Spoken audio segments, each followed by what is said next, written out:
Hello friends, my name is Jayesh Bamanian, Standard 11, Statistics, Chapter number 2, Presentation of Data.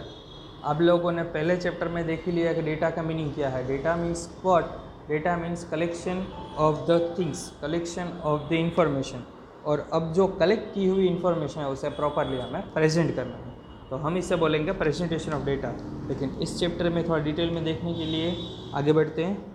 चलो, पहले हमें क्या मालूम होना चाहिए? मालूम करना है classification.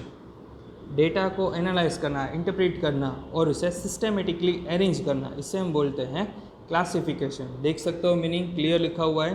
A process of arranging ungrouped or raw data in systematic and short form is called classification.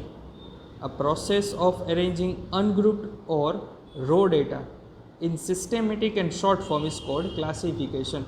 जो भी इंफॉर्मेशन उसे प्रॉपरली अरेंज कर पाओ, वो जो इन्फॉर्मेशन है वो रो डेटा या फिर अनग्रुप डेटा में होती है, उसे सिस्टमेटिकली और शॉर्ट फॉर्म में अरेंज करना होता है. अब यह क्वेश्चन रहेगा कि ये रो डेटा क्या है. तो आप देख सकते हो, यह लिखा हुआ है raw data means data obtained by population inquiry or sample inquiry are called original data or ungroup data or raw data. जो क्लियर लिखा हुआ है, data obtain by population inquiry or sample inquiry. आप सभी को मालूम है कि पॉपुलेशन इंक्वायरी मीन्स व्हाट? जब आप इंफॉर्मेशन कलेक्ट करते हो तो सारी इंफॉर्मेशन कलेक्ट कर लोगे. फॉर एग्जांपल, स्टूडेंट्स के बारे में डेटा कलेक्ट करना हो या फिर स्टूडेंट्स के हाइट एंड वेट मेज़र करना हो, तो हाइट और वेट को मेज़र करने के लिए पूरी स्कूल का डेटा कलेक्ट किया जाए तो उसे बोला जाएगा पॉपुलेशन इंक्वायरी. लेकिन उसी स्कूल में से सिर्फ 11th स्टैंडर्ड के स्टूडेंट्स के ही हाइट और वेट को मेज़र करना है, तो वो हो गया सैम्पल फ्रॉम पॉपुलेशन. तो data obtained by population inquiry or sample inquiry are called original data or ungrouped data or raw data बोल सकते हो. जो यह एग्जाम्पल भी लिखा हुआ है कि marks of 100 students in subject of statistics. इसका मतलब स्टेटिस्टिक्स में सिर्फ 100 स्टूडेंट्स के ही मार्क्स को कंसीडर करना है, सारे स्टूडेंट्स के डेटा नहीं लेने हैं. तो ये एग्जाम्पल हो गया रो डेटा के लिए. Classified data, the data obtained by classification are called classified data और ग्रुप्ड डेटा. तो पहले से ही उसे क्लासिफाइड किया गया हो, इसका मतलब उसकी इन्फॉर्मेशन पहले से क्लास और फ्रीक्वेंसी में डिवाइड की गई हो, तो उस डेटा को हम बोलेंगे क्लासिफाइड डेटा या फिर ग्रुप्ड डेटा. अब ज़रूरत क्या है, क्यों हम ये क्लासिफिकेशन करते हैं? तो नीड ऑफ क्लासिफिकेशन, तो सबसे सिंपल नीड और जो इम्पोर्टेंट नीड है मैं बोल सकता हूँ last one, to analyse the data by savings time, money and labour. जब आप डेटा को क्लासीफाई करते हो तो उससे आप टाइम बचा सकते हो, आपकी मनी सेविंग्स कर सकते हो एंड ऑलरेडी सेव्स लेबर, यानी कि आप किसी और पर्सन की ज़रूरत नहीं पड़ती. अगर मुझे कोई काम करना हो और वो ही काम पहले से ही ग्रुप डेटा में अवेलेबल हो, पहले से ही क्लासीफाई किया हुआ, तो मुझे किसी और पर्सन की ज़रूरत नहीं है. इसीलिए analyse the data by savings time, money and labour. First, to represent large data into simple, short and attractive manner. अगर आप उसी डेटा को प्रॉपरली टेबल्स में अरेंज कर लो, ग्राफ में ड्रॉ कर लो या फिर उसे आप क्लासीफाई कर लो, इसका मतलब डेटा को कलेक्ट करो, डिवाइड कर लो. मैं एक एग्जांपल दे रहा हूँ. फॉर एग्जांपल, स्टूडेंट्स के सारे बच्चों, बराबर, स्कूल के सारे बच्चों को बोल दिया कि ग्राउंड में आ जाओ, तो उसमें से आप आइडेंटिफाई करना है कि भाई स्टैंडर्ड 1 के बच्चे कहाँ पे है, स्टैंडर्ड 2 के कहाँ पे, 3rd के कहाँ पे. तो क्या करेंगे, उसे ग्रुप वाइज डिवाइड कर देंगे कि भाई 1st स्टैंडर्ड के बच्चे इस ग्राउंड में आ जाए, इस कॉर्नर में आ जाए, 2nd वाले हैं उसके बाद में रहेंगे, 3rd वाले उसके बाद में रहेंगे. तो अरेंजमेंट करना ईजी हो जाएगा, जिससे आप जो लार्ज नंबर ऑफ डेटा है उसे अट्रैक्टिव भी रख सकते हो या फिर आप जल्दी से उसे ढूंढ पाओगे. यस, तो क्लासिफिकेशन की ज़रूरत क्यों हुई? To represent data to simple, short and attractive manner. And second, the compare the various characteristics of the data.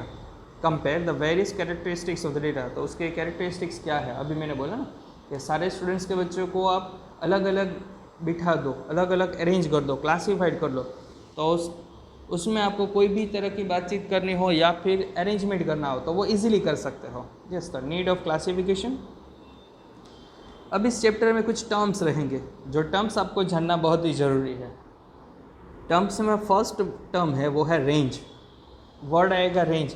तो रेंज का एक्चुअल मीनिंग क्या है? रेंज का एक्चुअल मीनिंग है जो भी इंफॉर्मेशन आपको दी हुई है उस इंफॉर्मेशन की हाईएस्ट वैल्यू और उसी इंफॉर्मेशन की लोवेस्ट वैल्यू, उसका डिफरेंस काउंट कर लो, उसका डिफरेंस जो रहेगा वो रहेगा रेंज। फॉर एग्जांपल हम स्टैंडर्ड 1 से 11 देख रहे हैं, तो स्टैंडर्ड 1 से 11 में सबसे हाईएस्ट स्टैंडर्ड कौन सा है? तो 11 का।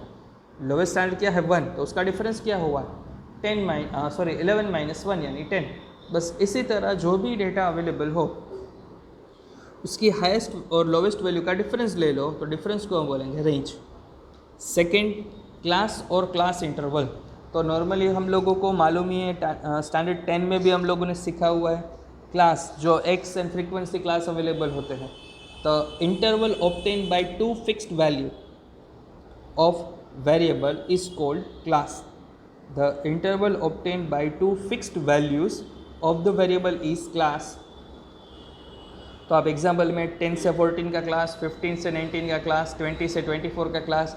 यहाँ सिंपल है, अगर कोई भी इंफॉर्मेशन आपको अरेंज करनी हो तो 10 से 14 तक की होगी तो हम फर्स्ट क्लास में लिख लेंगे, उसके बाद 15 से 19 तक का क्लास अवेलेबल है, उसके बाद 20 से 24 एज ऑन, जहाँ तक आपको ज़रूर हो वहाँ तक रख सकते हो।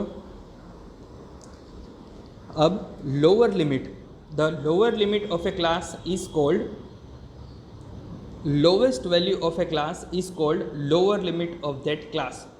अब एग्जाम्पल से समझ लो, देखो मैंने फर्स्ट क्लास क्या लिखा हुआ है, 10 से 14 लिखा हुआ है फर्स्ट क्लास। उसमें 10 से 14 में लोवेस्ट वैल्यू क्या है? 10।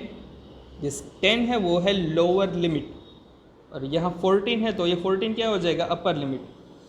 देख लो लिखा हुआ है the lowest value of a class is called lower limit of the class. For example lower limit of class 10 to 14 is 10। अगर ये 15 से 19 का क्लास होता तो लोअर लिमिट क्या होती है आपकी? 15। 20 से 24 का क्लास होता तो लोअर लिमिट क्या होती? 20। अब next one is upper limit. Upper limit में क्या लिखा हुआ है? The highest value of a class is called upper limit of class. Upper limit में क्या है? सबसे simple, upper limit of class 10 to 14 is 14।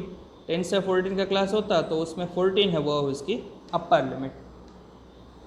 Next last 2 point, class length. Class length यानी कि difference of class, the difference between the value of upper and lower boundary point of any class is called the class length of that class. Okay, the difference between the values of the upper and lower boundary points of any class is called the class length of that class. अब देख सकते हो class length find out करने के लिए पहले class available है 15 से 25 का क्लास है, तो 15 से 25 में 15 है वो है उसकी लोअर बाउंड्री पॉइंट, 25 है उसकी हायर बाउंड्री पॉइंट। तो हमने क्या किया, 25 में से 15 माइनस कर लिया, तो डिफरेंस है ये 10। ये डिफरेंस 10 है, उसे हम बोल सकते हैं class length. Next mid value, the value obtained by dividing the sum of the values of the lower limit and upper limit of a class is called middle value or mid value of the class. सबसे simple है, क्या करना है, lower limit और upper limit दोनों का total कर लो, total करके उसे 2 के साथ डिवाइड कर लो तो आपको मिलेगी वो है मिडल वैल्यू या फिर मिड वैल्यू आप बोल सकते हो। मिड वैल्यू, क्लास लेंथ, ये सारी इन्फॉर्मेशन आप लोगों ने 10th में समझ ही ली होंगी। फिर भी अगर कुछ समझ ना आए तो एक बार ये वीडियो देख लो, आपको पूरा समझ में आ जाएगा। चलो लास्ट हम लोगों ने देखा रेंज का मीनिंग क्या है, क्लास लेंथ का मीनिंग है। एक्चुअल में ये हम लोगों ने क्यों समझा, क्योंकि एक फॉर्मूला समझनी थी। State the method of determine number of classes, कि कितने क्लासेस आपको प्रिपेयर करने हैं on the basis of range of data and class length. अगर रेंज ऑफ डेटा अवेलेबल हो और क्लास लेंथ अवेलेबल हो तो आपको नंबर ऑफ क्लासेस फाइंड करने की फॉर्मूला है number of classes is equal to range divided by class length. I hope इस वीडियो में आप लोगों को range, class length, mid value, upper limit, lower limit, classification, इन सारी इन्फॉर्मेशन मिल जाएगी। अगर कोई डाउट हो तो आप मुझे बोल सकते हो। Thank you.